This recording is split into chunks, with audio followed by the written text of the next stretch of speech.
What if I told you nearly $1 billion investment scheme was built on a business that didn't even exist?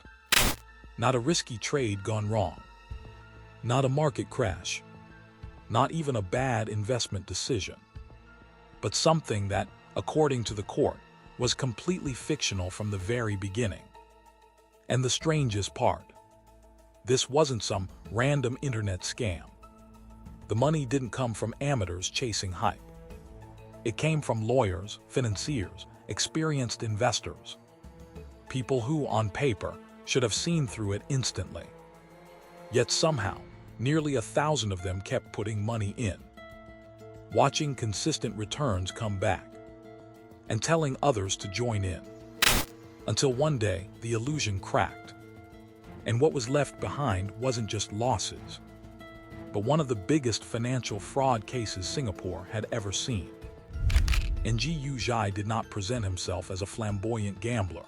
That would have scared serious money away. He presented himself as disciplined, technical, and calm. He had accounting credentials, a finance background, and companies with respectable names.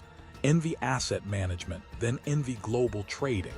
He told investors he was not speculating. He was exploiting a rare inefficiency in the physical nickel market. That distinction mattered.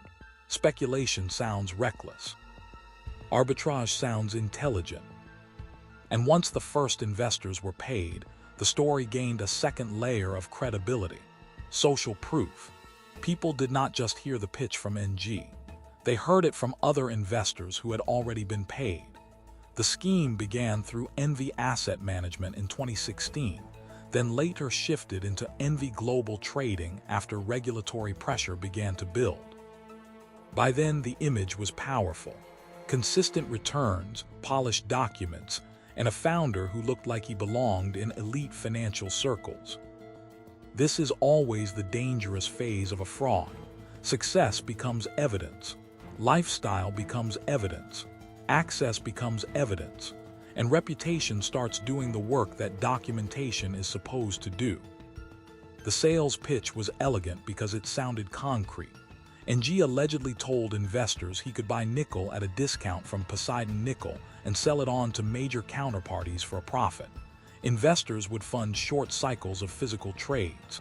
3 months later, they would get their principal back plus around 15%. The pitch was not "trust me." The pitch was "here is the trade." But the structure stripped down was much simpler. Imagine a wheel. New investors put money in on one side. Old investors get paid out on the other. In the middle, documents, contracts, and account statements create the illusion of commercial activity. The wheel keeps turning as long as fresh money arrives faster than doubts spread. That is the core of a Ponzi scheme, not complexity, dependency. The whole machine lives on confidence and dies on interruption. Later high court findings went further than the prosecution's narrative. The court said the purported nickel trading was non-existent, that key documents were forgeries, and that the Envy companies were insolvent from inception. In other words, this was not a real business that later went bad. The business model itself was hollow from the start.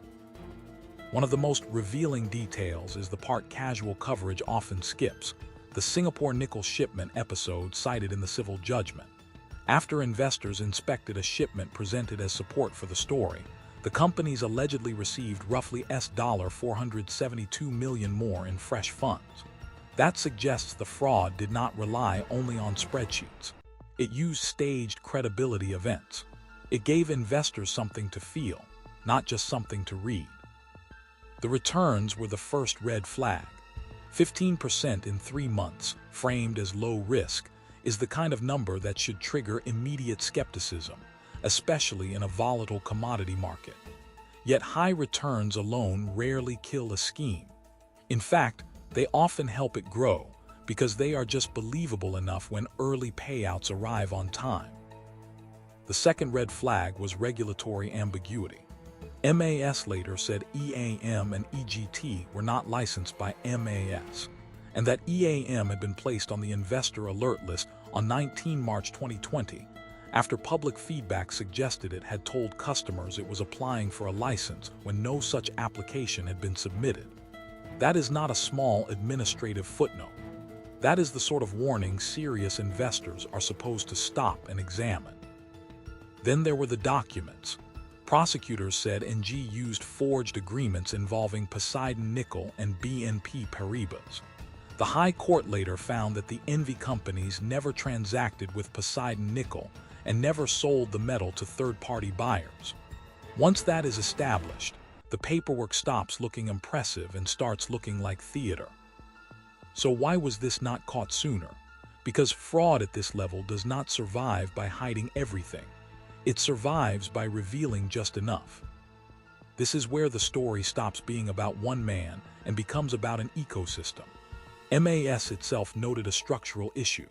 Firms dealing in or investing funds for qualified investors in physical assets may not require the same licensing treatment as firms dealing in capital markets products.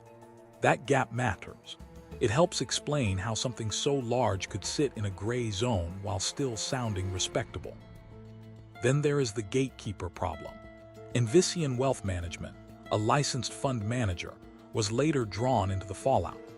MAS charged its former CEO and directors over alleged failures in risk management and conflicts mitigation tied to investments into Envy Global Trading.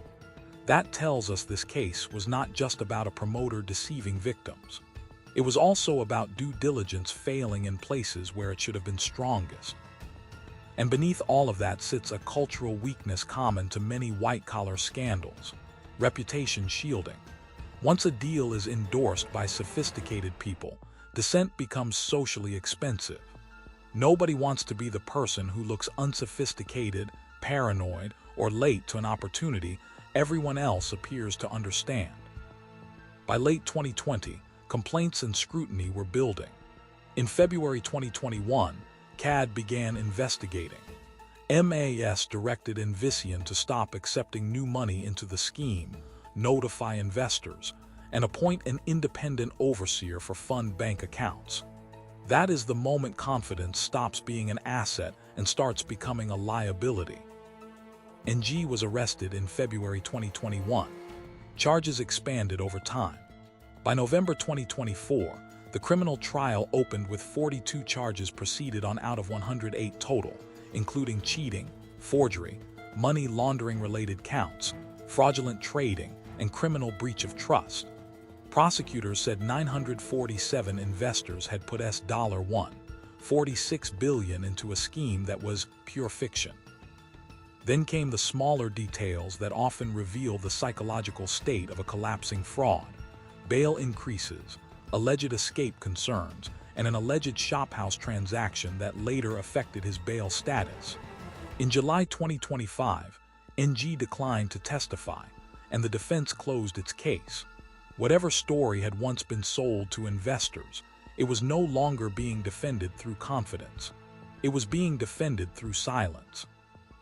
It is easy to let the luxury spending dominate the narrative: the cars, the properties, the artwork, the jewelry. Reuters reported charges tied to about $100 million in acquisitions and estimated lavish personal spending, while other reporting said more than $481 million was channeled into NG's accounts.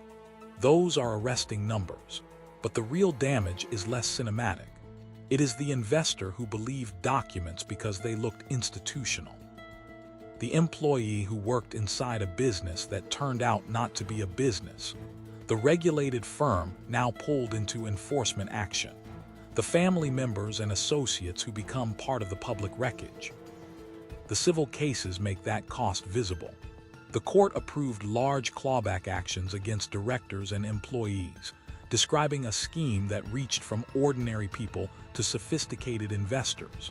That matters because fraud is never only a transfer of money. It is a transfer of trust out of the system, and rebuilding trust is always slower than destroying it. The simplest explanation is greed. It is also the least useful. Frauds of this scale usually involve a more complicated psychology: control, image management, escalation, and an inability to reverse course once the performance becomes your identity. What stands out here is the use of credibility as a financial instrument. Technical language, commercial paperwork, elite investors, a story complicated enough to feel exclusive but simple enough to repeat at dinner. If that is true, then the fraud was not just about stealing money. It was about engineering belief. And once a scheme like that starts paying out, the architect begins to receive a dangerous kind of feedback. Every successful rollover feels like validation. Every investor referral feels like social proof. Every visible symbol of wealth becomes both reward and camouflage. At that point, stopping would require confessing not just failure but fabrication. The NGU case is not only a story about an alleged fraudster. It is a story about how modern financial trust is manufactured. Through documents, yes. Through performance, yes. But also through status, confidence, and the reassuring feeling that other smart people must have checked the details. That is why the most unsettling line in this story is not the number of charges, or even the $1, 46 billion. It is the court's conclusion that the nickel trading business was non-existent. Because if something that empty can look that credible for that long, then the real lesson is not just to distrust charisma. It is to distrust any system that begins treating reputation as a substitute for proof. If you want, I can next turn this into a tighter YouTube-ready version with stronger voiceover cadence, B-roll timing notes, and on-screen text cues while keeping the same verified source links.